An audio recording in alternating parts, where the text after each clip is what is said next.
Hi everyone, Anthony here from Synergy Building Design. I'm here with two of the best, Casey and Aaron, and this is our first podcast. What do you think, gents? Yeah, I'm looking forward to it.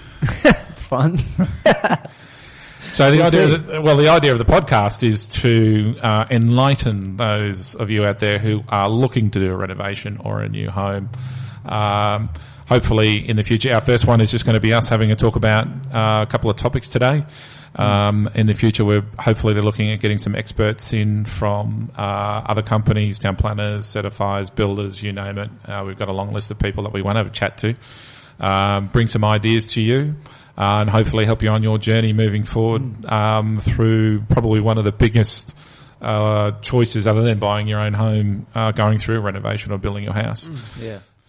So for those who don't know us and for those that do know us, a little bit of a reminder of who we are and what we do.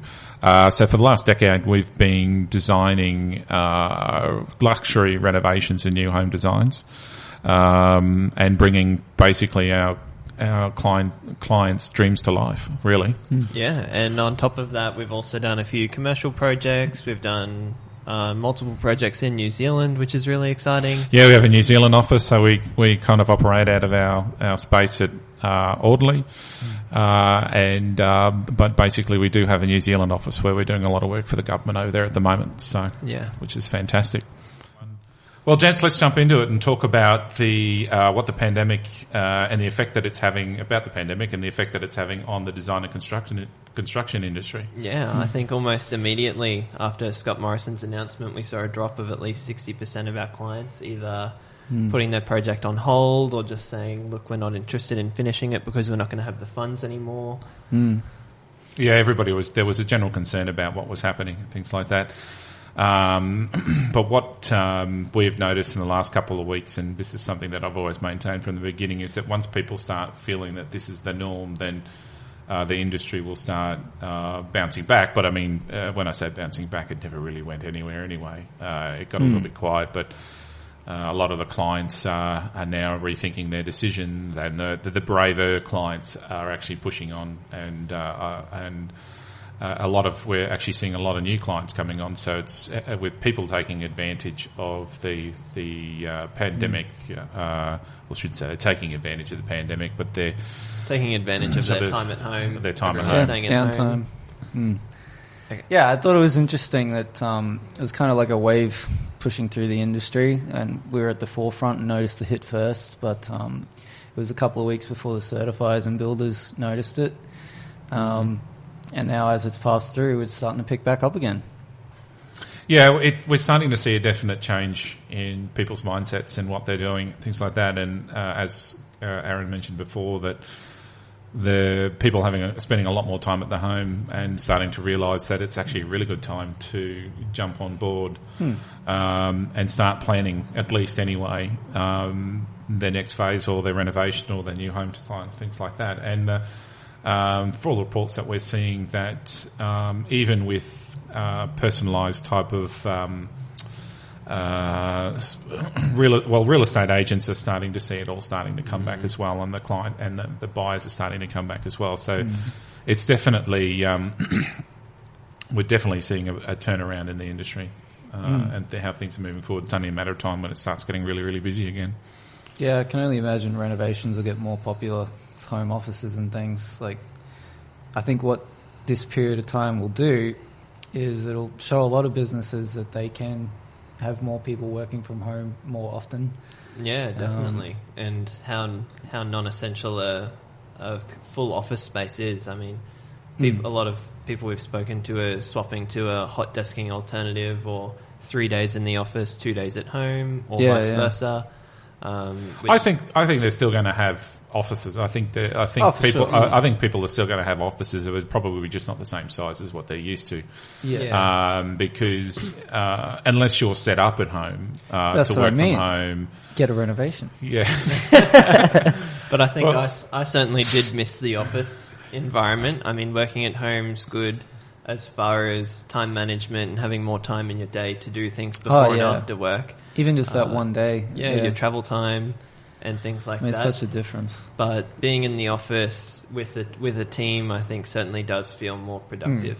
I definitely see. You You definitely see it's a lot more productive in the office and things like that. And it's good to get a break from the friends and family and things like that. And the constant environment of having being stuck at home. I think people's attitudes would change a little bit towards it, working from home if they weren't forced to work from home. What I mean is that you can still go out to the movies and go and play sport and do those types of things. So I think when we get back to that stage again, when we're able to do those types of things, I think things will change again. And basically, but definitely, I think people are looking to that.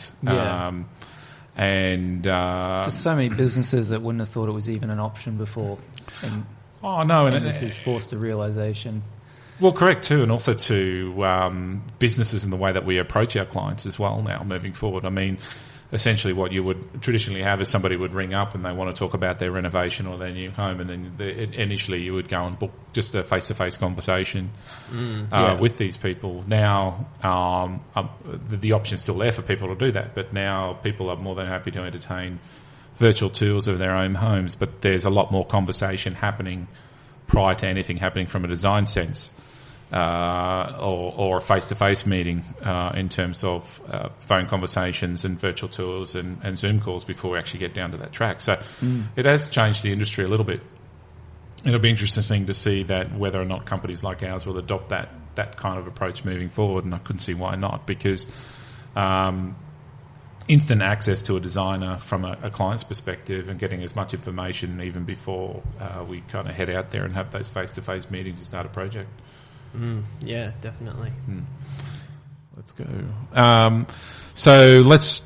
There's things that we can do. I mean, during the pandemic and with all this extra time and things like that we have, it's really actually a really good time to take advantage of the extra time that we all have, and to look at if we were to renovate, or even if you're going to build yourself a new home, or in the process of looking at building yourself a new home.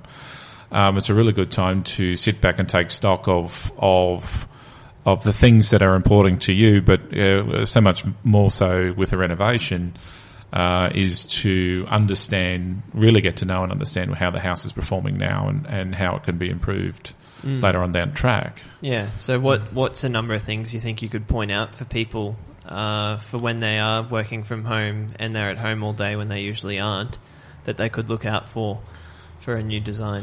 Oh, well, basically... probably one of the biggest one is, two big items that people really need to start looking at is how they use each space, how each space is performing. Is it performing well? Is it not performing well? And looking at ways that you could, from a design point of view, solve those solutions. The other one is taking advantage of the fact that we are spending a lot more time in the house and in our homes, and getting to understand how the house is performing during the day. Most of us work, most of our partners work as well, so we don't get the opportunity to see on a regular basis of just how the house does perform from an environmental perspective on a regular basis, and we kind of miss that a little bit and miss the understanding of how things go. We all know where the good breeze comes from because we feel good when the good breeze comes through, but where's the bad stuff coming from, and how can we stop it, and how can we kind of design those types of things out of space? So it's really important from an environmental aspect of making the space work better, feel better, not so much as well as look better, but perform better, and making the house perform better as a whole as well is really important from that perspective. So identifying the good things about what the house is, or the aspect of the environment that are working, and identifying the bad things and the not so great things that need more attention. Instead of and looking at each and every aspects and balancing off with a design, putting certain areas in certain spaces may work from an environmental point of view, but may not work from a floor plan point of view. So it's a bit of a balancing act about putting all of those types of things together. Yeah. Was there anything you noticed in your most recent site visit, Casey, that the client mentioned having been staying at home? Because she was working from home. Yeah, light is a big one. which I think anyone can benefit from. The more natural light you can get into your house, the healthier and happier you'll be by default. So I reckon obviously maximising light, natural air, are all things to look at, and bringing greenery in as much as you can. So would also you're thinking more or less bringing natural light into a space, but without searing hot sunlight. Yeah, obviously got to take that yeah. into account, and Slight bringing the consideration. outside in by ways of strategically positioning windows and doors and things like that. Yeah. And as people work more from home, if that becomes more the norm for a lot of people, now that they realise they can do it, it's going to become more and more important to have a really healthy environment to work from. Yeah, definitely. In your own home. I met with someone yesterday, and they had sort of an internal sitting area with no windows because it was almost a bit of a chamber between all of the bedrooms, and we're going to extend that and use it as a second living area. And we were talking about putting a skylight above it. Do you think that would have much of an effect on, like, will it get too hot in there, too sunny? Do the blinds work in skylights effectively? Look, skylights are a fantastic thing to use. I mean, depends on who you talk to. They're definitely great for living spaces, definitely not good. Great for living spaces, kitchens, hallways, those types of things, bathrooms to bring more natural light into them. Definitely not great ideas. We have had in the past a lot of people request skylights in bedrooms. Problems with doing skylights in bedrooms is you put little Johnny in the bedroom at night and the sun never goes down. So basically little Johnny's living in a cocoon of light and won't go to sleep. But in other areas they're absolutely fantastic, but you do have to be careful about the overuse of skylights because they're great in in European countries or Northern Hemisphere. Australia, we're generally a little bit hotter, so you have to be careful the type of skylights, the size of skylight that you put through. Other alternatives to skylights are things like light tubes and things like that to try and get more natural light into a space. But there's nothing can beat a skylight with, like, say, an open kind of look up up through the ceiling into the sky. Yeah. Certainly, I like a skylight. Casey likes a skylight. That's official. So suppose there's ways to mitigate that heat, though, in a conventional skylight, right? With the parapet roofs and that around them. There's things that you can do. I walls. mean, if you're looking traditionally from there's many a different way of creating a skylight, and generally they can come pre-constructed off of a production line, but the key things is that you have to limit the amount of heat transfer. Obviously, otherwise the space is just going to get way too hot. Yeah. Is there anything you've noticed recently, Aaron? I do some projects you're working on? Recall one project we did recently where we had, I think we toyed with the idea of skylights, but actually ended up going for some highlight louvers that. And I think to avoid having the direct sunlight coming in, because it was on the west, we put that shelf on the inside to let the light bounce off of a shelf onto a wall and then down into the space. Yep. Rather than having the direct sunlight. Yeah. Certainly a good way of avoiding as much heat transfer and as much direct sunlight. Yeah, correct. And creative ways of doing things. And each and everybody's own home is going to present certain challenges that need to be resolved, and not one creative solution is going to work for the other for every particular type of house design. So, and that's the beauty of custom design, is essentially designing for your space and your home, your environment, and working through those solutions so you get a better outcome for what you're looking for. Yeah. So I love getting inspiration from many different places for all the different designs that we do at the moment. Probably the biggest one at the moment is Arc Daily, which is a massive architectural online community that hosts designs from all over the world, not just Australia, and from all different walks of the design community. So building designers, architects, you name it, they're on there. So it's a really great place for inspiration. It's a really great place to see what the trends are at the moment and see what people are actually doing, not only in Australia but throughout the world. Yeah, anytime I log on to ArcDaily, I always find it interesting what the trends are in different countries. Like, you see in Japan, for example, the interiors, it's just always it is white and timber, and it's beautiful sometimes. And you look over in Mexico, they have a lot of the similar architecture to us, actually. With a similar environment with the big eaves, and can have low-pitched roofs. They don't have to deal with snow or anything like you would in Europe. It's a good place to go. Yeah, ArcDaily is good because you can favorite them and favorite the designs you like and put them into certain folders. So I've got a folder for minimalist and like one just called concrete because there's so many out there designs that are all just bare concrete. It makes it a good resource for when you're in the middle of a design and you think, oh, I saw one that I really liked, and then you sort of go back through your little library and see what you the amount of times I'm looking on there and Anthony comes up and he's like, what are you working on? It looks really good, Casey. What's awesome. Let's do that. It's ArcDaily. And Casey's just like, oh, I'm just copying the tree. Everything's original, by the way, just so you know. There's, everything's original work out of our office.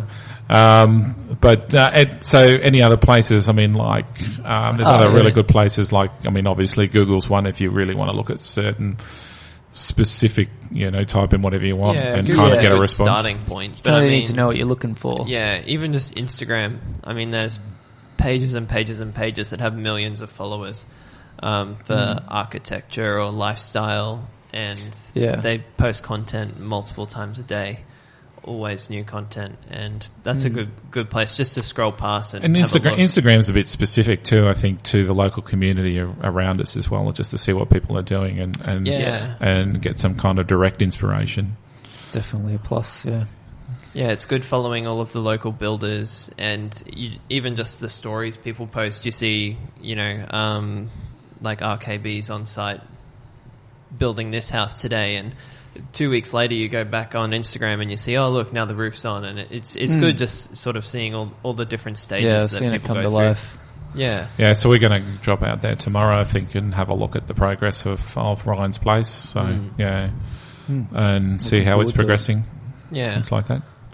So Pinterest is it's a big platform. It's a massive platform. Comes up a lot. As designers, we're probably not a real big fan of Pinterest. I'm not anyway. I find it's good for inspiration and good for screenshotting, but as soon as you click on an image, it doesn't seem to take you where you were intending to go with it. No. But also, too, I find a lot of the content... in terms of... I find a lot of clients look at Pinterest for like storage ideas. Yeah, because it's got some really great ideas and things like that you can kind of lean on. But from an architectural point of view, it's very American or Europeanized type very of. Hamptons. It's very classic, design styles, and that's okay if that's what you're into. But and that's okay if that's what you want to do. But we find that a lot of the content that comes out of Pinterest is really not that Australian orientated type of, and you have to really dig for that information. So do you think that now would be a better time to get started on a project coming out of the pandemic? Do you see any chance of getting a builder on a contract at a lower price than I think beforehand? I think it's a really good opportunity. Again, it's not nice saying, take advantage of the pandemic, but it's definitely opportunity to stay ahead of the post-pandemic rush. Because if you have a look at what's happening now, yes, things are a little bit more quiet. The industry is still there. It's still healthy. But basically, councils are quiet, so approvals are quicker. So if you've got a case in point, I mean, we're working on quite a few DAs at the moment with quite a few clients, and the responses are still the same from council in terms of what they're trying to force us to do, and what they want us to do. But they're, instead of waiting, 3 to 4 weeks for a response from a council officer, we're getting them within, 3 or 4 days. So it's been an absolute fantastic time. And if you're going to need it to lodge a DA, it's absolutely brilliant. Doing it now, we're getting it a lot quicker. Yeah. And you take the time now and get your planning stages out of the way, get your designs out of the way, get everything ready, and get the approvals ready to go. Because, as I've been saying for a while now, is that once people see this as the norm, life as it used to be is going to be different. Not a lot different, but it's going to be different. Yeah. But once people get more confidence back in the market and the finances and the economy and things like that, then the projects that have been postponed that are ready to go are going to start. Yeah. So do you think that'll lead to will there be a struggle to get a builder? Do you think they're all going to be busy? I don't think there's going to be a struggle. I definitely think they're going to be busy. Yeah. So if you've got a particular builder in mind that you want to work with, well, if he's going to take the first contract that falls at his feet, so you may not get your first preference. Yeah, well, you could get your first preference if you're ready. And depending on what you're looking at doing, the process could take anywhere from 2-3 months to 6 to 9 months, depending on the difficulty of the challenge at hand in terms of your specific requirements or your design. So basically, I think it's a really, really good time for people to kind of start pre-planning ahead and starting to get into that process. And if you were originally this year looking at doing a renovation, keep going. Yeah. Because there's some really great builders out there at the moment looking for the next build. Yeah. Yeah. You have a good chance of getting a good deal. If you've got money in the bank, you can really do a lot to help people as well. Well, you mean by helping people in terms of keeping the industry going and keeping people in jobs and things like that. Yeah, exactly. I think that's a really good time. With builders, there are a really great group of builders out there at the moment that are still working on projects, that are looking for their next great contract. And I think there's, like you say, there's a great opportunity for good negotiation. Look, the builders aren't going to cut their nose off to spite their face. They're not going to give you a 50% discount if you go with them today. But do you think the builders will at least be a bit more flexible, perhaps, when reviewing contracts with clients that are looking for a discount? Oh, hell yes. I mean, if you go in looking for a discount, then you're probably going to be a massive discount anyway. You're probably going to be bitterly disappointed, I think. But builders are going to be a lot easier, a lot more flexible with the way they approach these types of things because they are looking for their next great contract. So basically, and there's some really good builders out there that by no fault of their own, don't have anything to go on to in a couple of months' time. And why not take advantage of that? I mean, building materials, there's plenty of them still left around and things like that. So there's a lot of stuff. It's a really good time to move forward with a project. Yeah. Certainly, we've had guarantees, haven't we, from some companies for supply chains and that you're not going to have a problem with that? Yeah, correct. I mean, there's a lot of suppliers that are guaranteeing if you do go ahead with a project, they're going to be able to guarantee the materials and things like that, so you don't stop there. You don't find yourself halfway through a project and you can't get a certain material. So there's not really any concern about getting halfway through a build and the builder not being able to get enough timber to finish the project or anything like that. Yeah, I don't think that'll happen. Yeah. And if it does, we're not talking months worth of delay. But I don't think that's happening when you've got most of the companies coming out now guaranteeing supply. Yeah. Yep. Yeah, and I suppose the banks are more than happy at the moment to get people on low rate loans. Would you say? It's another plus. Well, you would think so. Look, interest rates. You can't talk. Everybody's personal finance position will be taken into account in those situations. But interest rates are the lowest they've ever been in history, and they're not going to go anywhere anytime soon. Yeah. So, and the idea of the low interest rate is to get the economy firing. Almost everybody I know with a mortgage has redone their mortgage to get 2 to 3% off their current mortgage rates, which is just absolutely fantastic.